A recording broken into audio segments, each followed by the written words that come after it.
코로나19 확진자 발생에 따른 국회 폐쇄가 내일까지 연장됩니다. 재개방 여부는 오늘 새로 코로나19 검사를 받은 27명의 검사 결과가 나오는 주말쯤 결정될 것으로 예상됩니다. 대한의사협회가 정부와 의대 증원과 공공의대 설치를 중단한다는 합의문에 서명하고 파업을 처리하기로 했습니다. 하지만 전공의들의 반발하고 있어서 의료진의 완전한 업무 복귀에 변수가 되고 있습니다. 2차 재난지원금은 자영업자와 소상공인, 취약계층에 선별 지급하는 쪽으로 가닥을 잡고 있습니다. 구체적 규모와 지원 방식은 모레 고위 당정청 협의회에서 결정될 예정입니다. 한 주간의 정치권 동향과 이슈를 짚어보는 뉴스앤 맞짱 토론. 오늘은 민주당과 의사협회의 협상 타결 소식과 남은 과제, 그리고 코로나19 재확산 속에 시작된 21대 첫 정기국회 상황을 짚어봅니다.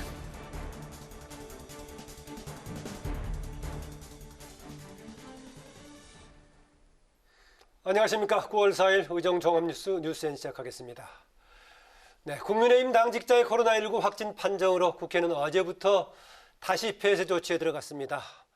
다행히 1차 접촉자들은 모두 음성 판정을 받았지만 확진자와 접촉한 27명이 추가로 나오면서 폐쇄 조치는 내일까지 연장됐습니다. 홍혜진 기자입니다.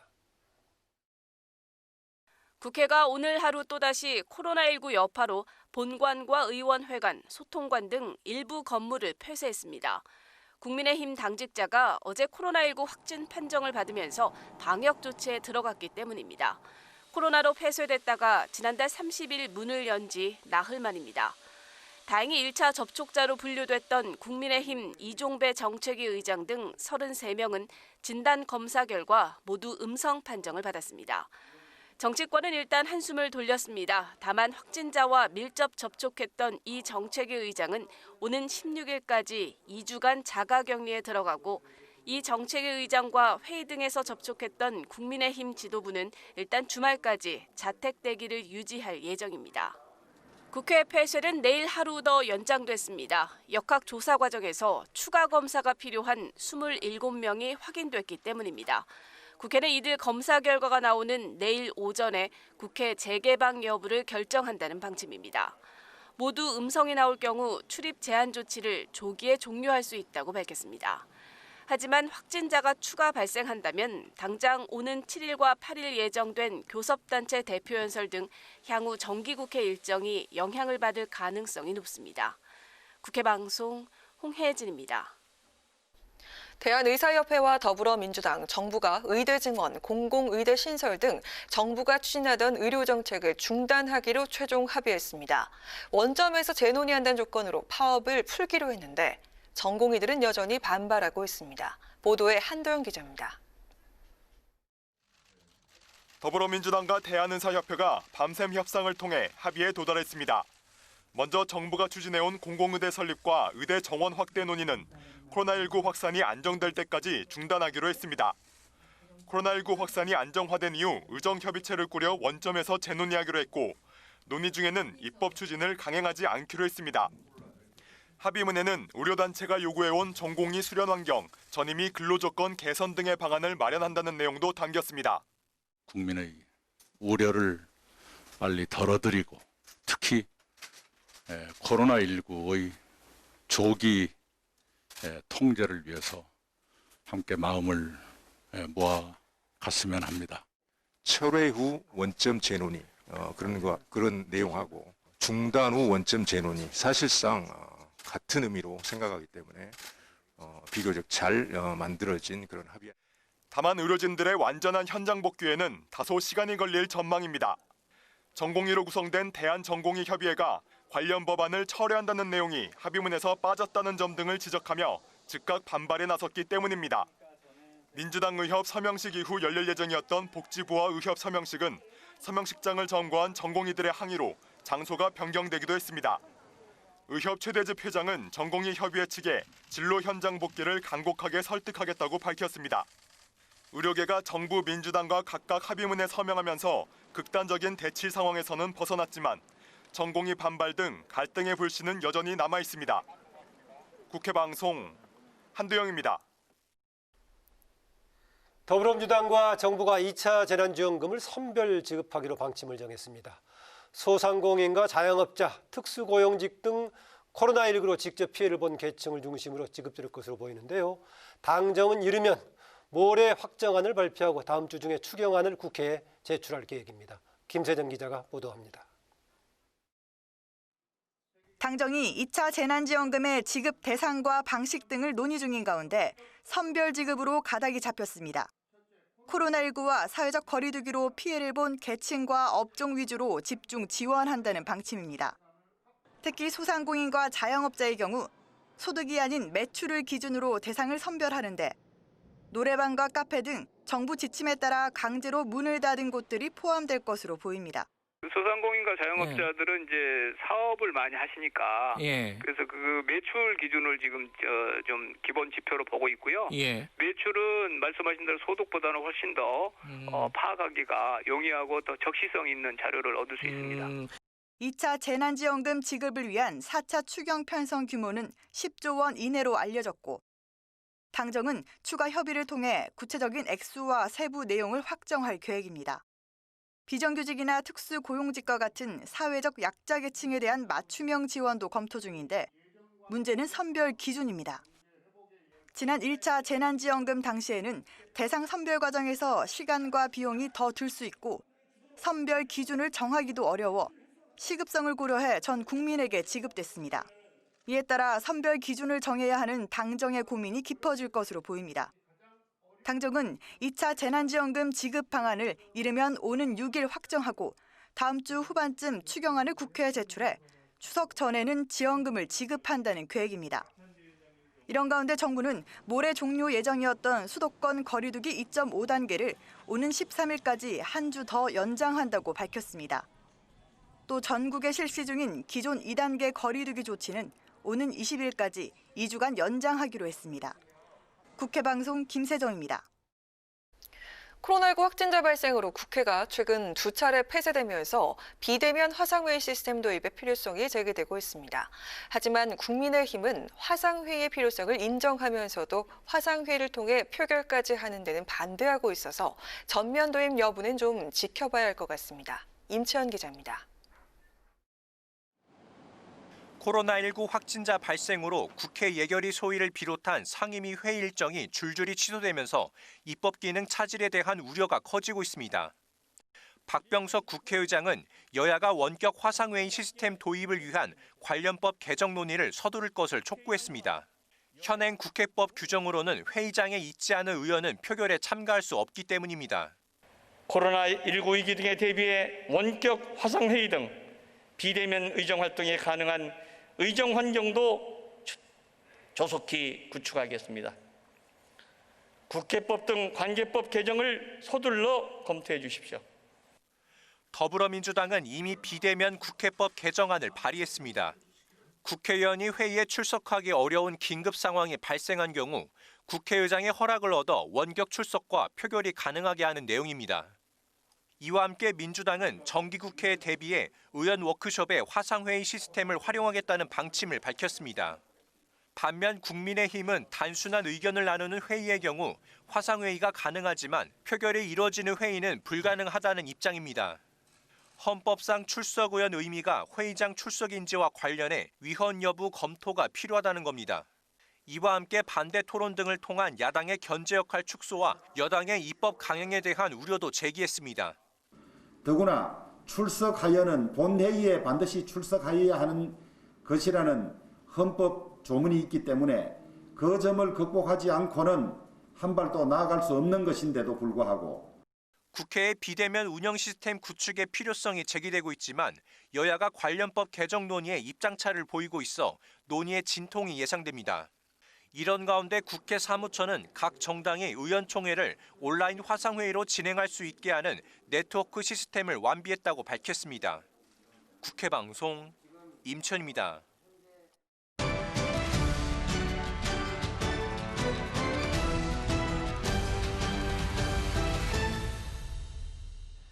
네, 이슈 분석 오늘은 장정현, 강민지 두 기자와 함께합니다. 어서 오십시오. 어서 오세요. 네. 지난주에 이어서 국회가 또다시 지금 코로나19 경보가 울렸군요. 지금 국회에 그동안에 폐쇄된 조치가 규모나 강도가 있었지만 이번 지금 세 번째죠? 네, 그렇습니다. 말씀하신 아직 지금도 유지가 되고 있죠? 문 닫은 상태죠? 네, 셧다운 유지가 되고 있습니다. 네. 말씀하신 것처럼 국민의힘 이종배 정책위의장실에 근무하는 직원이 어제 코로나19 확진 판정을 받으면서 국회가 세 번째 셧다운에 들어갔습니다. 방역을 위해 국회 본관과 의원회관, 소통관은 내일 오전까지 폐쇄되는데요. 어제 공개된 확진자 직원의 이동 경로를 보면 월, 화, 수 국회 본관으로 출근해서 업무를 받습니다.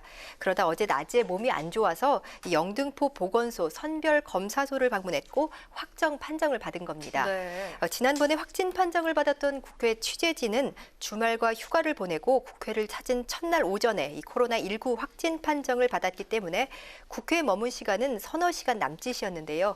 이번 확진 판정을 받은 국민의힘 당직자 경우는 코로나 잠복 기간이었던 사흘 내내 국회에서 통상적인 업무를 받기 때문에 국회는 더욱 긴장할 수밖에 없었습니다. 네. 이 국회는 확진 소식이 전해지자마자 긴급하게 돌아갔습니다.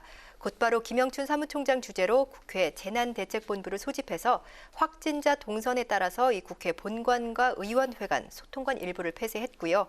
해당 건물 직원들은 재택근무를 실시하도록 조치했습니다. 이 같은 조치는 내일까지 연장됐고요. 그리고 역학조사도 실시했는데 1차 접촉자로 33명을 줄였습니다. 이 중에는 국민의힘 이종배 정책위의장도 포함됐는데 33명 모두 선별검사 결과 음성 판정을 받았습니다. 그러나 아직 안심할 수는 없는 상황입니다. 오늘 오전에도 27명이 추가로 코로나 검사를 받았는데 여기서 확진자가 발생한다면 국회는 폐쇄 연장 등을 고려할 수밖에 없기 때문입니다.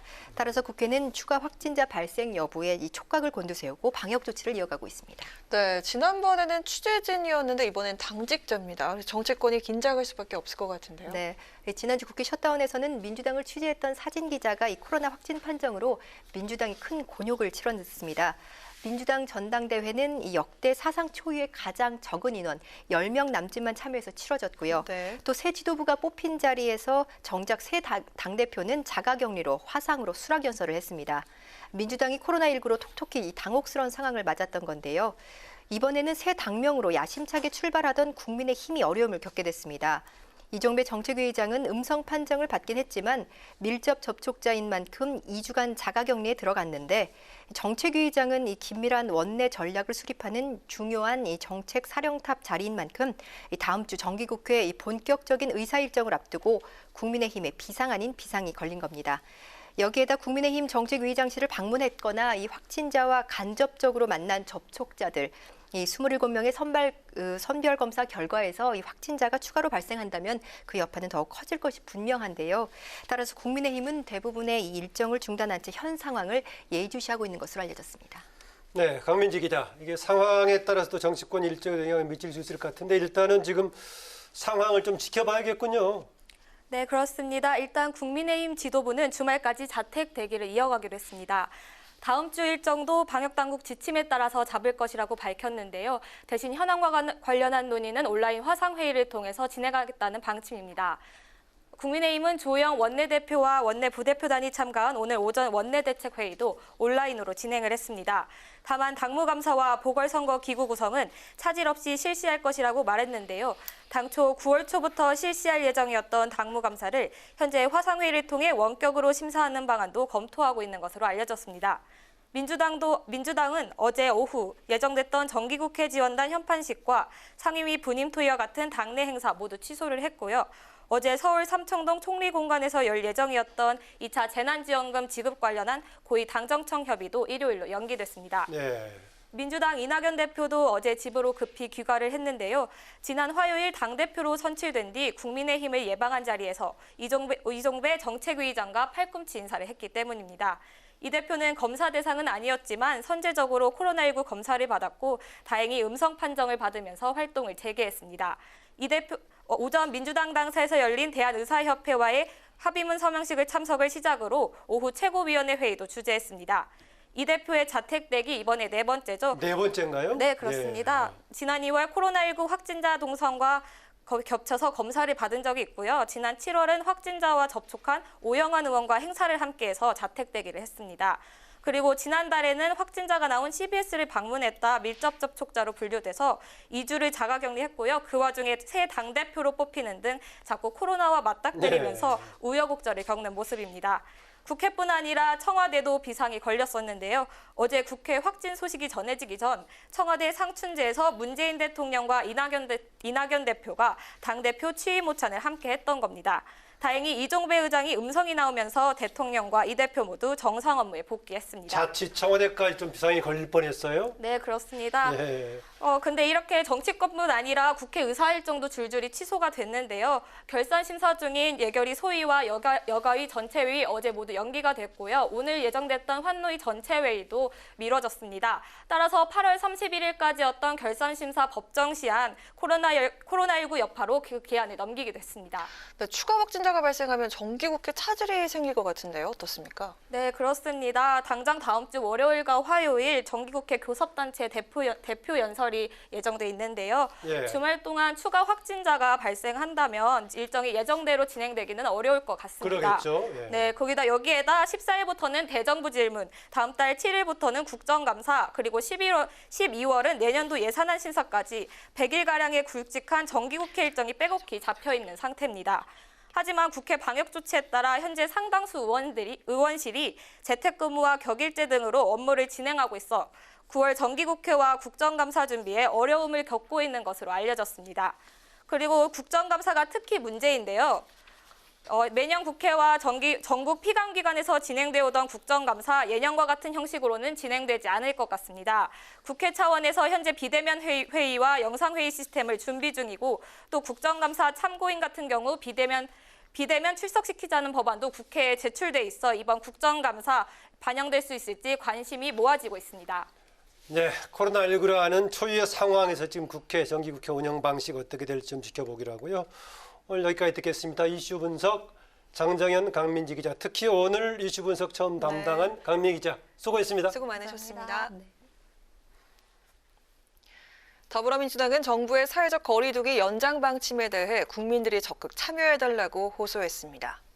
김태년 원내대표는 최고위원회의에서 이번 주말이 코로나19 확산의 최대 분수령이 될 것이라며 외출을 최대한 자제하고 교회도 비대면 예배를 실시하는 등 정부 방역 지침에 적극 따라줄 것을 당부했습니다. 또 민주당은 코로나19로 경제적 어려움을 겪고 있는 소상공인과 자영업자 등을 지원하기 위해 조속히 민생 대책을 세우고 추진하겠다고 밝혔습니다. 국민의힘 주호영 원내대표는 북한 인권법의 조속한 시행을 촉구했습니다. 주 원내대표는 오늘 자신의 SNS에 북한 인권법이 제정된 지 4년이 지났지만 북한 인권국제협력대사 후임은 3년째 공석이고 북한 인권재단 이사회 구성도 불투명하다며 이같이 밝혔습니다. 또 문재인 정권은 인권의 최후 보루인 사법부를 장악하는 공수처를 설치하는 데 열을 올리지만 북한 인권법을 시행하는 데는 함흥차사라고 비판했습니다. 정의당이 추혜선 전 의원에게 LG U+ 자문 취임을 철회해 줄 것을 요청했습니다. 정의당은 국회의원 임기 종료 후 자신이 감시했던 피감기관에 취업하는 것은 재벌기업을 감시해왔던 정의당 의원으로서 신뢰를 저버리는 행위라고 거듭 비판하며 이같이 밝혔습니다. 추 전 의원은 지난 20대 국회에서 정의당 비례대표로 당선돼 통신 분야와 공정거래 등을 감시하는 과방위와 정무위에서 활동했습니다.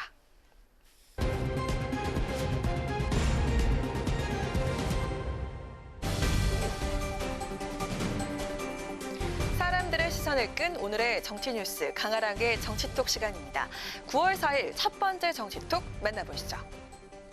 오늘 오전에 들려온 소식이었죠. 정부 여당과 의료계가 밤샘 협상 끝에 공공의료 확충 정책과 관련한 협상을 타결짓고 의료계가 파업을 종료하기로 했다는 합의 소식인데요.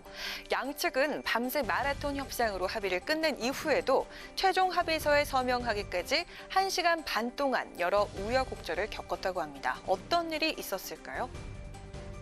대한의사협회와 저희 더불어민주당이 최근 며칠 동안 어려운 협의를 거친 끝에 이 고비를 일단 넘기자는 데 합의를 하게 되었습니다. 저희 더불어민주당은 의사협회와의 이 합의를 충실히 이행할 것입니다. 오늘 민주당 당사에서 한정혜 정책위 의장과 최대집 의협회장이 정책협약 이행 합의서에 서명을 하고 이낙연 대표가 인사말에 나선 것은 대략 오전 10시경이었습니다. 하지만 민주당과 대한의사협회가 물밑 조율을 끝내고 합의서에 서명을 하기로 한 시간은 당초 오전 8시 30분이었다고 하는데요. 서명을 할 당사자인 최대집 의사협회장이 약속 시간을 넘겨 오전 9시가 지나도 민주당사에 등장하지 않으면서 합의가 엎어진 게 아니냐는 우려가 제기됐고 취재진과 민주당 관계자들이 현장에서 철수하는 상황까지 벌어졌습니다. 그리고 비슷한 시각 대한전공의협의회 박지원 비상대책위원회장은 자고 일어났는데 나는 모르는 보도자료가 나왔다라는 내용의 글을 SNS와 전공의협의회 채팅방에 올리고 동의한 적 없다며 반발했습니다. 이렇게 막판 진통이 계속됐지만 예정 시각에서 90분 정도 지난 뒤 최 회장이 민주당사의 모습을 드러내면서 합의서 체결식이 극적으로 성사될 수 있었습니다. 오늘 합의문 서명 뒤에도 전공의들의 반발은 계속됐습니다. 최대집 의사협회장은 담화문을 통해 합리적인 의료제도는 투쟁만으로 완성되지 않는다며 진료 현장 복귀를 호소했는데요. 정부도 최선을 다해 합의사항을 이행하겠다고 약속한 만큼 더 이상의 의료 공백이 없길 바라겠습니다. 이어서 오늘의 두 번째 정치톡입니다. 어제 국민의힘 김종인 비대위원장이 취임 100일 기자회견에서 국민의당 안철수 대표와의 연대 관련 질문이 나오자 왜 자꾸 안철수 씨를 거론하는지 모르겠다며 후보가 될 생각이 있으면 우리 당에 입당하라 이렇게 언급을 했었죠. 바로 다음 날인 오늘 국민의힘 장제원 의원은 누가 뭐래도 안 대표는 유력 대권 주자라며 자신이 주도하는 포럼에 특별 강연자로 초청했다고 밝혔습니다. 안철수 대표가 오는 15일 국민의힘 장제원 의원이 주도하는 대한민국 미래혁신 포럼의 특별 강연자로 나설 예정입니다. 대한민국의 미래와 야권의 혁신 과제라는 주제인데요. 안 대표가 국민의힘 행사에 참석하는 것은 올 초 정계 복귀 이후 처음입니다. 장 의원은 오늘 페이스북에 이 같은 소식을 전하며 안 대표는 누가 뭐래도 대한민국의 유력 대권 후보라고 밝혔는데요. 야권에서 안철수 대표를 빼고 정권 교체를 논하기는 사실상 힘든 상황이라며 외연 확장과 중도 확장을 외치고 있는 국민의힘 의원들이 다수 참여하고 있는 포럼에서 중도층에 확고한 영향력을 갖고 있는 안 대표가 강연을 하는 것은 정치적으로 큰 의미가 있다고 강조했습니다. 활동 재개 후 그동안 각종 행사에 참석해달라고 여러 차례 요청이 있었지만 거절해왔던 안 대표가 이번 행사에 강연자로 나서기로 한 걸 두고 정치권에서도 상당한 의미가 내포됐다는 분석입니다. 강연에서 안 대표가 제시하는 방안에 국민의힘 의원들이 긍정적 반응을 보일 경우 향후 양당 간의 연대와 통합 논의에도 가속도가 붙을 수 있다는 전망도 나오고 있습니다. 김종인 위원장은 안철수 대표와의 연대론을 일축했지만 장제원 의원처럼 일각에서는 여전히 안 대표와의 연대 통합을 주장하는 목소리도 나오고 있습니다. 정계 복귀 후 다른 야당 의원들 앞에 처음 서는 안 대표는 과연 어떤 입장을 내놓을까요? 마지막으로 세 번째 오늘의 정치톡입니다. 국회 각 상임위를 이끄는 상임위원장직은 흔히 의정활동의 꽃이라고 불립니다. 그만큼 중추적인 역할을 하는 자리이기 때문에 국회의원이라면 누구나 욕심을 내는 자리이기도 한데요. 민주당 박범계 의원이 오늘 자신의 SNS를 통해서 상임위원장직을 고사한 사실을 알렸다고 합니다. 어떤 사연일까요? 국회 법사위 소속인 박범계 의원은 오늘 페이스북을 통해 법사위에 남기로 했다며 최근 일어난 일을 소개했습니다. 얼마 전 국회 과방위원장을 맡고 있던 박광온 의원이 사무총장에 보건복지위원장을 맡고 있던 한정혜 의원이 정책위 의장에 임명되면서 두 개의 상임위원장직이 공석이 됐는데 당에서 박 의원에게 그중 한 자리를 제안했다는 내용입니다. 박 의원은 21대 원구성 시 다선, 연장자 순으로 상임위원장 배분을 했는데 이제 드디어 제 차례가 왔나 보다라고 밝혔습니다. 판사 출신인 3선의 박 의원은 당 법률위원장과 20대 국회 법사위 간사 등 오랜 법사위 경험으로 21대 국회 개원 당시부터 법사위원장 하마평에 올랐던 인물입니다. 하지만 4선의 윤호중 의원이 전반기 법사위원장으로 선출되면서 법사위원으로 활발히 활동해왔는데요.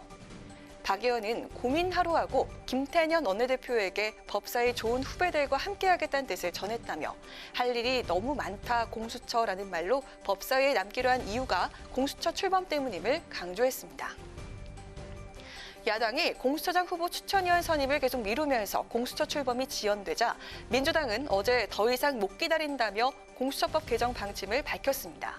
공수처 출범을 위해서 상임위원장직까지 고사한 박범계 의원의 의지가 출범을 앞당기는 동력이 될 수 있을까요? 지금까지 강하락의 정치톡이었습니다.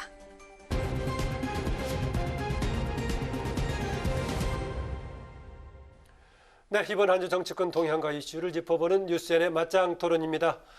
오늘도 깊이 있는 토론을 함께해 주실 두 분이죠. 김경진, 이상일 두 전 의원 나오셨습니다. 어서 오십시오. 안녕하세요. 예, 먼저 오늘 있었던 의료계의 파업 종료 관련 소식부터 알아보도록 하죠. 어제 밤샘 협상, 최종 합의문에 서명하면서 타결을 이뤘는데 물론 전공의 협의회는 지금 이제 졸속 합의라 비판도 하고 있는데 정리는 일단 됐다고 봐야겠죠? 그렇겠죠. 예. 근데 이제 다만 전공의들이 파업을 계속해서 할지 안 할지 여부가 조금 불투명한 것 같아요. 예. 그래서 그 부분 조금 지켜봐야 되겠지만. 그러니까 진통은 있을 수 있다. 예. 예. 근데 어쨌든 이 대학교 교수 선생님들까지도 지금 파업에 참여하겠다라고 몇 군데 대학에서 지금 대학병원에서 얘기를 했지 않습니까? 최소한 그런 부분은 정리가 돼서 예. 큰 틀의 가닥을 잡을 수 있는 계기는 분명히 된 것 같고요. 전반적인 이렇게 그동안의 진행 과정, 결과는 어떻게 평가하십니까? 사실 국민들이 일단 큰 피해나 불편을 많이 입었었고요. 정부 보건의료당국에서도 걱정이 태산 같았었고요. 사실은 의사 선생님들 한쪽에서는 고생하면서 또 한쪽에서는 국민들이 비판의 목소리를 높이다 보니까 마음이 많이 불편하셨을 터인데 그 부분도 어느 정도 가닥이 잡히다 보니까 다들 협상 내용에 대해서는 조금씩 불만은 있겠지만 지금으로서는 이게 가장 최선의 어떻게 보면 결과를 만들어냈다 그렇게 보여집니다. 네, 일단 다행이라고 생각을 합니다. 전공의 협의회에 지금 이제 반발이 있고 그분들이 앞으로 어떻게 행동을 할지 좀 지켜봐야 되겠지만 아마 뭐 파업을 계속 할 가능성이 커 보여요. 전공의 협의회 입장을 보면 그만큼 이제 불만이 완전히 해소를 못한 상황에서 합의가 이루어졌기 때문에 그러나 국민의 입장에서는 일단 의협이 이렇게 정부 여당과 협상을 당이 해서 나서서 이렇게 최종 이렇게 타결을 이루는 이런 과정은 어떻게 평가하십니까? 일단은 그래도 국민을 생각해서 양쪽이 나름 조금씩 양보를 해서 접점을 잘 찾았다 이런 평가를 하고 이런 합의를 계기로 좀 더 정상화됐으면 좋겠다. 그리고 이제 전공의들이 주장하는 이 부분에 대해서 정부 여당이 좀 더 수용할 수 있으면 수용을 해줘서 전공의들이 반발하는 거를 더 이렇게 무마하는 이런 노력의 추가 노력이 필요하다 이런 이야기를 하고 싶습니다. 네, 정부 여당이 사실상 의료계 백기투항한 거라는 지적이 나오는데 의대 증원이나 공공의대 추진이 사실상 어렵게 된 거라고 봐야 할까요? 저는 꼭 그렇게 보지는 않습니다. 이제 민주당 내에서 백기투항 이야기가 나오고 있는데 백기투항을 했다면 전공의들이 반발할 이유는 없다 이런 생각을 합니다. 뭐 이수진 의원도 뭐 그런 식 얘기를 하더라고요. 그런데 이제 전공의들이 반발하는 건 이런 대목 같아요. 일단은 정부 여당이 추진하는 소위 이제 의사들 정원 확대하고 대학 정원 확대하고 공공의대 설립 추진 이게 지금 중단된 것인데 코로나 상황이 이제 안정이 됐을 때 모든 논의를 원점에서 이제 의사들과 협의체를 만들어서 다시 논의해서 시작한다. 그러나 모든 가능성을 열어놓고 한다. 근데 이 모든 가능성에 대해서 의구심을 전공의는 갖고 있다고 봅니다. 이 모든 가능성에는 정부 여당이 그동안에 하고 싶어 했던 걸 코로나 상황이 진정이 되면 다시 꺼내서 밀어붙이는 거 아니냐 이런 의구심이 있다고 봅니다. 이런 거를 사실은 의협이 더 해소를 해줬다면 반발은 나오지 않았을 터인데 아마 전공의들은 거기에 상당히 문제의식을 갖고 있는 것 같아요. 그러니까 정부 여당이 백기투항했다고 보기는 어렵고 정부 여당이 전공의들이 갖고 있는 이런 우려에 대해서 앞으로 좀 더 불식을 해줘야 아마 저는 이 상황이 정상화될 수 있다 이런 생각합니다. 근데 그게 저는 이게 이제 신뢰의 문제인데 사실은 전공의 선생님들이 너무 지나치게 좀 불신감을 밑바탕에 깔고 있는 것이 아닌가, 정부 여당에 대해서. 그러니까 사실은 이만큼 공개적으로 분명하게 얘기를 했지 않습니까? 보면 일단 중단한다. 그리고 코로나가 끝나고 나면 재논을 하되 어쨌든 의료계 쪽의 동의를 얻지 않은 상태에서는 어떠한 법적 입법 절차라든지 행정적인 내용을 더 진행하지는 않겠다라고 분명히 못을 박았거든요. 그러면 사실은 그 정도면 제가 볼 때는 정부 입장에서는 현 단계에서 입법 사항이 큰 겁니까? 아니면 행정 부분이 큰 겁니까? 일단 공공의대 같은 경우는 기본적으로 지금 입법 사항이 큰 거죠. 그다음에 이제 의사 정원 문제라든지 의사 정원 숫자 늘리는 것은 그거는 이제 행정적인 상황이고요. 예. 근데 어쨌든 둘 다 지금 정부가 특별히 이 의료계의 협의 없이는 더 나가지는 않겠다 지금 이렇게 한 상태이기 때문에 사실은 거의 백기투항에 가깝고 게다가 전공의 선생님들을 위해서 수련 환경 이렇게 많이 하겠다. 그다음에 지방 지역에 뭔가 이 수가 같은 경우 좀 넉넉하게 갈 수 있도록 제도 개선하고 예산 많이 하겠다. 이렇게 얘기를 했으면 사실 그 정도 상황이었으면 의료계 쪽으로 많은 어떤 혜택이 갔기 때문에 전공의 선생님들도 조금 좀 마음을 빨리 좀 더 돌려주셨으면 어떤가 하는 생각입니다. 저는 그 정부 여당에 대한 전공의의 불신 또 의사들 전반의 불신은 여전하다 이런 생각이 들어요. 예. 왜냐하면 그동안에 이 문제와 관련해서 이제 공공의료 확대 문제와 관련해서 코로나 상황 때문에 이게 다 정리되고 나면 논의하자는 게 소위 의료계의 입장이었는데 그걸 무시하고 민주당의 뭐 도의원들 뭐 발언한 것들도 다 나오잖아요. 이번 기회에 다 할 거 해버리자. 그리고 이미 국회에 민주당 의원들의 법안이 공공의대 설립과 관련된 법안들이 발의가 돼 있고 그 법안 내용을 보면 뭐 시민단체가 얼마든지 의료 전문성이 떨어져도 관여할 수 있게끔 돼 있단 말이죠. 그리고 정부의 권한 행사가 너무 크고 그런 상황에서 뭐 의료 수가나 이 의료계 전반의 환경에 대해서 어떤 조정 노력은 없었고 그러니까 정부 여당이 밀어붙이기를 계속 했던 상황. 이거에 있어서 이제 의료계에서 반발하니까 이제 한 발 물러서서 타협을 한 거지. 기본적으로 신뢰를 회복하기 위한 노력은 아직 덜했다고 이렇게 보고 있는 거예요. 그러니까 이 지점에서 정부가 추가로 노력할 게 있으면 해줘야 된다 이런 생각입니다. 네, 이런 가운데 문재인 대통령 페이스북에 올라온 간호사 경력글이 편가르기 논란이 불거졌었는데요. 바로 신뢰 문제하고 직결된 사안이니까요. 네, 이후에 대통령이 직접 쓴 것이 아니고 기획비서관이 쓴 것으로 알려지면서 또다시 논란이 됐는데요. 이번 SNS 메시 논란 어떻게 봐야 할까요? 저는 이 기획비서관이 썼을 가능성은 크다고 봅니다. 그러나 문재인 대통령이 이야기를 어느 정도 했겠죠. 골격을. 그걸 담아서 썼을 거고 사실은 정상이라면 대통령한테 보여드리고 대통령의 소위 승인을 얻어가지고 올리는 대통령 이름으로 올라갔으니까 그런 과정을 거쳤을 거라고 봐요. 그러면 대통령이 오케이 했을 때 대통령의 생각은 매우 짧았다. 그리고 이제 문제가 지적이 되니까 의사, 간호사 이거 편가르기 하는 거 아니냐.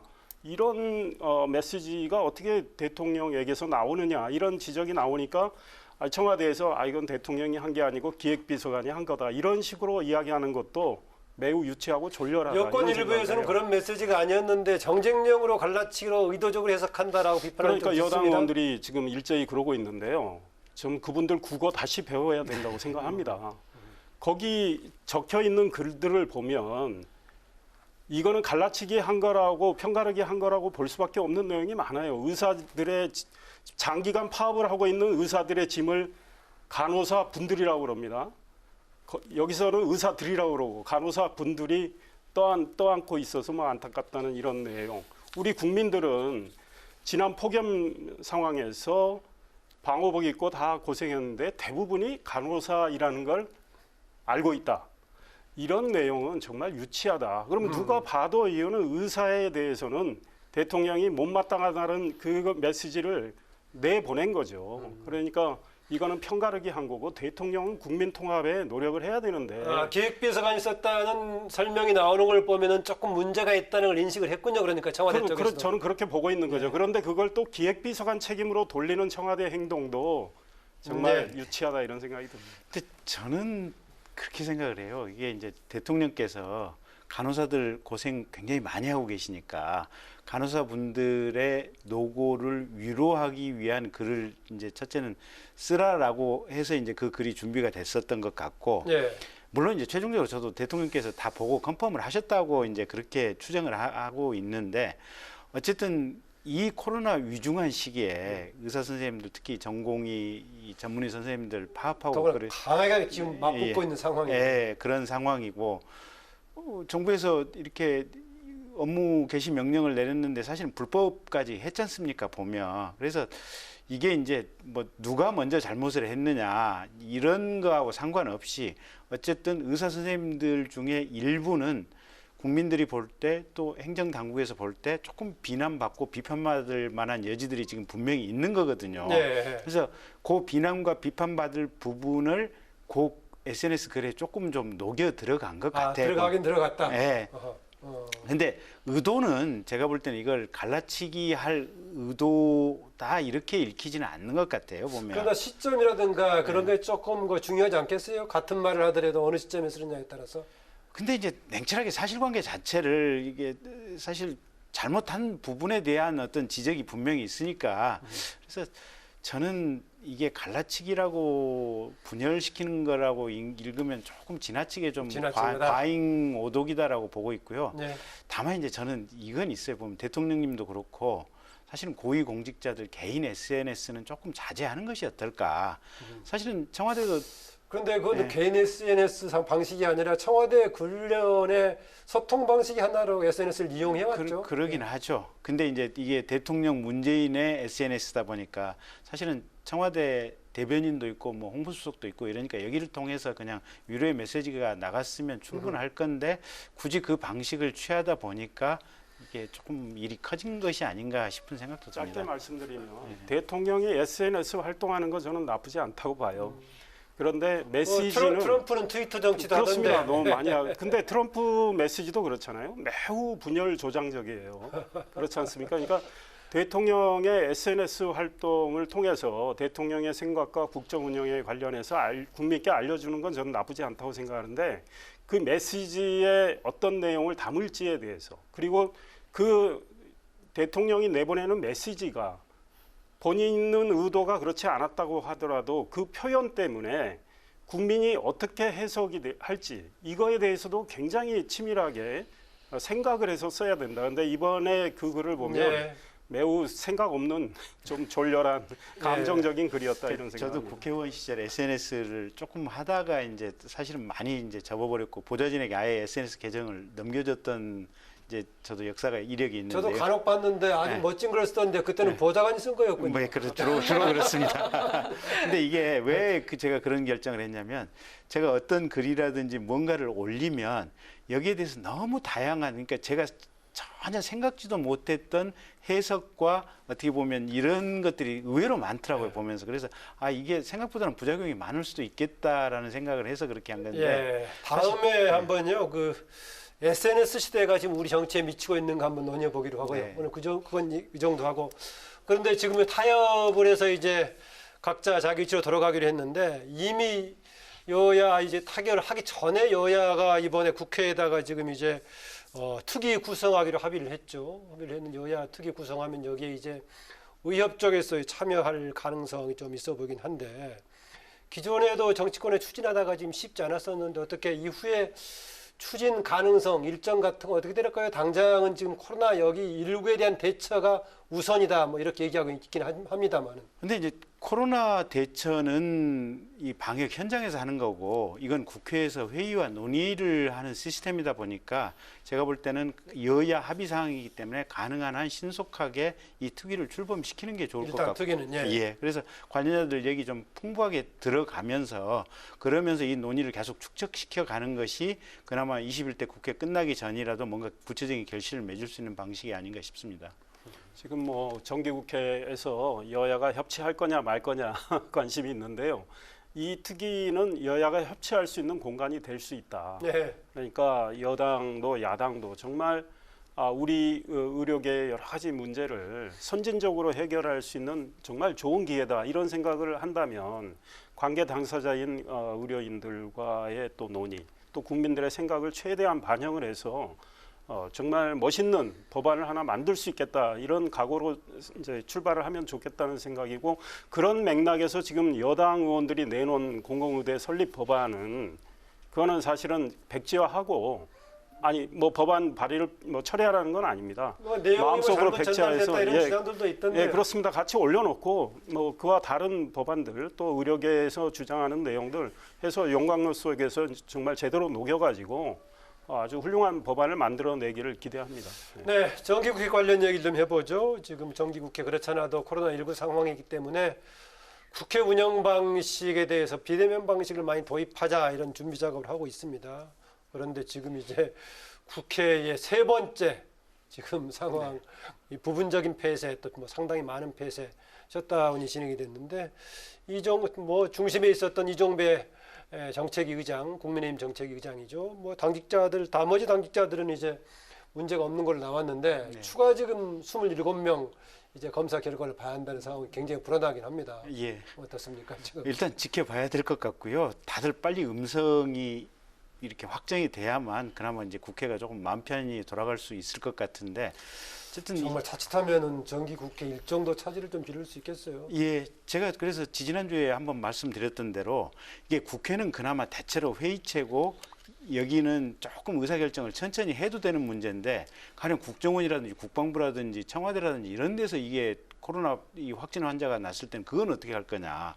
사실은 저는 그 부분은 아예 기준을 좀 달리할 필요성들도 일부 있다고 지금 봐야 될 것 같거든요. 네. 근데 박병석 국회의장께서도 지금 민주당에서 최근에 이제 비대면 회의라든지 의결을 할 수 있는 법제화를 좀 신속하게 하자 지금 이렇게 말씀을 하셨는데, 법제화 일단 신속하게 해야 될 것 같고요. 근데 법제화를 하는 과정에서 굉장히 꼼꼼하게 다양한 부분 측면들을 좀 생각해야 될 것 같아요. 네. 그래서 가령 의원이 그러면 집에서 그냥 이게 표결을 한다고 했을 때 거기서 잠재적으로 발생할 수 있는 혹시 부작용이라든지 문제점은 없을까, 이런 부분 한번 좀 이렇게 면밀하게 좀 생각해 보면서 좀 이렇게 논의를 해야 될 것 같아요. 예, 표결까지 비대면을 하는 것에 대해서는 특히 제1야당은 좀 주저하는 것 같더라고요. 네, 사실 그렇습니다. 이제 본회의에서 이루어지는 법안 표결, 여러 가지 의안 표결과 관련해서는 이 헌법에 의원이 출석을 해서 표결한다는, 국회법에 네, 아니 헌법에도 있습니다. 헌법에도 있나요? 네, 그렇습니다. 그래서 이 문제와 관련해서 정말 제대로 된 해석이 있어야 가능하다는 게 이제 그럼 헌법에 있다면은 개헌 사항인데요? 네, 그렇습니다. 그렇기 때문에 어렵다는 입장이고, 이제 상임위에서 통상 회의를 하고 의사 진행을 하는 경우에는 뭐 원격으로 화상 회의는 할 수 있다는 입장이고요. 본회의 표결 문제는 좀 저는 그동안에 국회법 사항으로 알았었는데. 네, 아니 국회법만 개정해서 되는 거는 아닌 거로 알고 있습니다. 그래서 주호영 원내대표가 이 문제와 관련해서 지금 문제 제기를 이제 하고 있는 거죠. 근데 어찌됐든 지금 정기국회가 이제 막 열린 상황에 당장 뭐 본회의 표결을 할 수 있는 거는 뭐 급하지 않은 것 같고요. 일단은 본회의를 열어서 대정부 질문도 해야 되고 하는데, 이제 이때 이렇게 정상적으로 이루어지려면 빨리 코로나 상황이 진정이 돼야 되겠다. 그 다음에 이제 국회의 국정감사가 매우 중요한 행사인데 이제 10월쯤 열릴 것 같아요. 네. 추석 이후에. 네. 그럼 국정감사는 그동안에 의원들이 행정부 현장을 찾아가지고 뭐 세종시에 비대면은 아무래도 적극성에 대한 한계가 있겠죠. 네, 그렇습니다. 그런데 국정감사의 경우는 또 소위 이제 정부 관계자들이 뭐 실국장들 또 그 이하의 공무원들이 다 뒤에 배석을 해서 뭐 답안 모범 답안도 장관한테 써서 드리고 하는데, 이 문제는 어떻게 처리해야 될지 이런 것들은 상당히 걱정인데, 이런 거는 여야 간에 저는 충분히 협의를 통해서 할 수는 있다고 생각합니다. 네. 표결 문제는 조금 표결 예민하다 문제가 이런 그게 왜 이제 그런 헌법상까지 됐었냐면, 사실은 과거 군사독재 시절에 국회의원에 대해서 다양한 방식의 어떤 협박이라든지 뭐 이런 것들이 가능했기 때문에 제3의 장소에서 하게 됐었고 이런 것들. 그래서 그런 특수한 맥락 때문에 지금 이제 문제가 되는 거고요.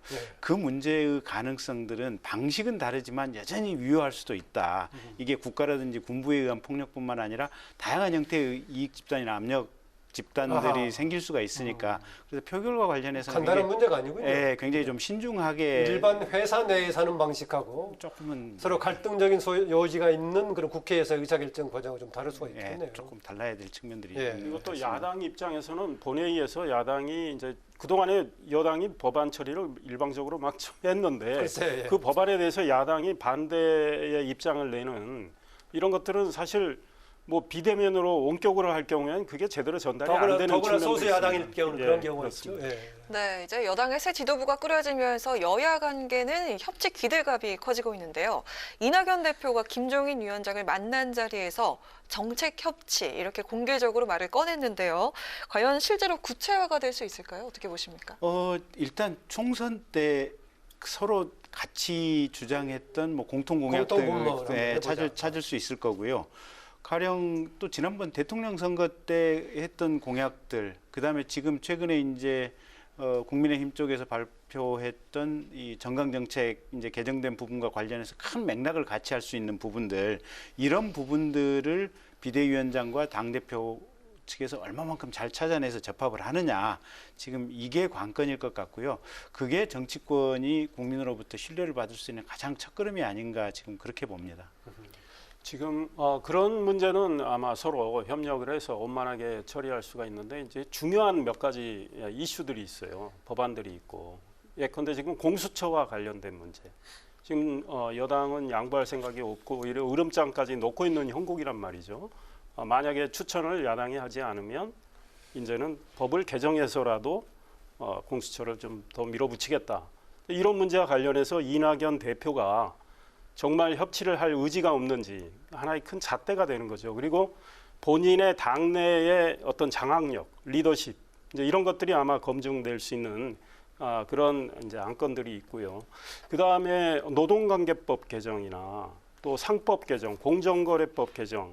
지금 경영하는 분들 또 기업인들 입장에서는 굉장히 예민한 문제들이 있습니다. 이것들을 정부가 이미 국무회의에서 의결한 내용들인데 국회에서 그대로 여당이 밀어붙여서 입법을 할 경우에는 야당의 의견이 반영이 되지 않고 이럴 때는 이제 협치는 물 건너가는데 이낙연 대표가 과연 이걸 제대로 해낼 수 있을지 저는 아직은 뭐 미지수라고 생각합니다. 근데 선배님 그런 문제는 또 있는 것 같아요. 어떻게 보면 가장 이게 양당이 철학이라든지 방향성을 달리하는 문제들이 분명히 있을 수가 있거든요. 근데 그거는 도저히 합의가 안 되는 거 아니겠습니까? 물론 이제 합의를 위한 토론이라든지 논의, 뭐 의사 이런 것들은 계속해서 해봐야겠지만 논의 끝에도 결국은 합의가 안 된다면 그거는 국민이 선택해준 어떤 의석수에 따라서 결국은 그건 표결을 할 수밖에 없는 상황으로 갈 수밖에 없다 저는 그렇게 보고요. 공수처 문제 같은 경우는 제가 누차 말씀드렸지만 지금 현재 만들어진 법을 표결하는 과정에서 그때 당시에 이제 이 야당 쪽에서 참여를 안 했었지만 기권을 했었지만 결과적으로 그 법에 어떻게 보면 이 선임 구조는 굉장히 잘 돼 있어요.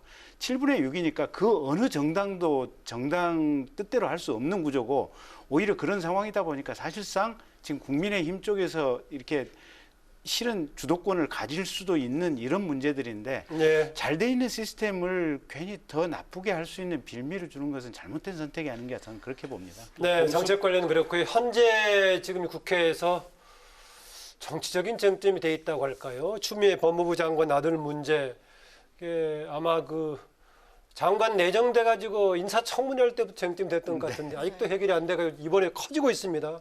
검사 출신인 김정진 의원 어느 부분이 가닥을 좀 가지고 좀 따져볼 사안이라고 보십니까?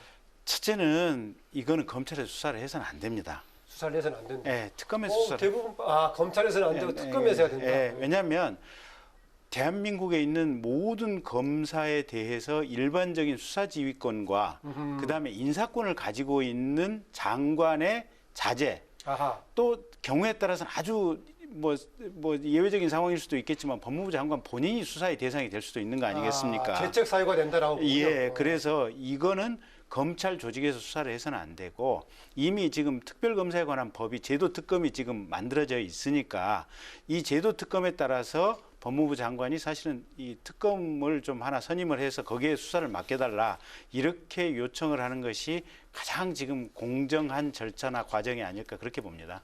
저도 비슷한 문제의식을 갖고 있는데 추미애 장관이 그럴 가능성이 없어요. 그러니까 윤석열 총장이 저는 지금 계속 함구하고 있고 도대체 무슨 일을 하고 있는지 모르겠는데 이 문제와 관련해서는 특임 검사라도 일단 먼저 임명을 해서 정리를 해야 된다. 근데 두 가지 초점이 있습니다. 아, 특임, 여긴 특검 말이죠. 아니, 저는 뭐 특검하는 게 더 좋다고 보지만 안 될 경우는 특임이라도 해야 된다. 그러니까 두 가지입니다. 추미애 장관 아들. 장관이 하지 않더라도 총장이 사실은 총장이 할 수 있다고 봅니다. 그리고 일단 지금 고발된 또 추가로 고발이 이루어졌거든요. 그걸 어디로 배당할지 서울 동부지검 또 배당하면 수사가 제대로 안 될 거라는 게 국민의 많은 분들의 생각이라고 저는 보고 있거든요. 그러니까 특임을 하고 두 가지입니다. 추미애 장관 아들의 이제 휴가 문제, 그 다음에 추가로 검찰 수사가 제대로 안 된 상황, 이 두 가지를 다 해야 되기 때문에 특임에서 해야 되고 안 되면 특검해야 된다. 근데 여당이 특검은 안 할 겁니다. 그게 문제죠. 특검이 지금 될 수밖에 없다. 더구나 혹시 이제 의혹을 지휘권을 가지고 있는 장관과 관련된 부분이기 때문이라는 얘기였고 두 가지 사안을 같이 봐야 된다라는 얘기까지 들었습니다. 오늘 두 분 수고하셨습니다. 고맙습니다. 네, 뉴스엔의 맞짱 토론 지금까지 김경진 전 의원, 이상일 전 의원과 함께했습니다. 내일도 맑고 쾌청한 날씨가 계속되겠습니다. 아침엔 선선하다가 한낮에는 기온이 좀 오르면서 약간 덥겠는데요. 일요일부터는 10호 태풍 하이선의 간접 영향으로 전국에 비가 내리겠습니다. 네, 태풍 영향이 신경 쓰이긴 합니다만 9월의 첫 주말입니다. 주말 잘 보내시고요. 뉴스에는 다음 주 월요일에 뵙겠습니다. 안녕히 계십시오.